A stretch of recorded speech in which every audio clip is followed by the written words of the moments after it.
Okay, so now I'm going to go through these examples from the start just so you can see how I would look at the problem and address it. First thing I want to do, always list your given statements. So here's a given statement. Line DC is congruent to line, I guess I should say segment, and what's the reason for that? Because it was given. Okay, there's another given statement that says angle DCA is congruent to angle BCA. What's the reason? How do I know? Because it was given. Okay.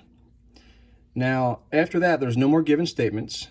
So I come back up here and I say, all right, is there anything that I can mark or prove? Well, anytime two triangles are sharing a common side, that means that that line is congruent to itself. It's a part of both triangles, and it would be the same line in both. So I'm going to use a double marking, though, since there's already single markings. So that line's congruent to itself. So we can see that it's got that marking there, and it would have that marking there in the two triangles. So I would then say, we call that segment AC. So AC is congruent to, well, itself, AC. Of course, I could spin it around and say CA. It's the same thing. But I don't want to say because it's congruent to itself. I want to use reflexive property. I'll just say reflexive prop, but reflexive property.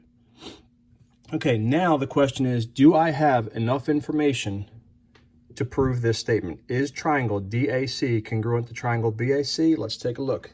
DAC, I have a side, an angle, and a side marking.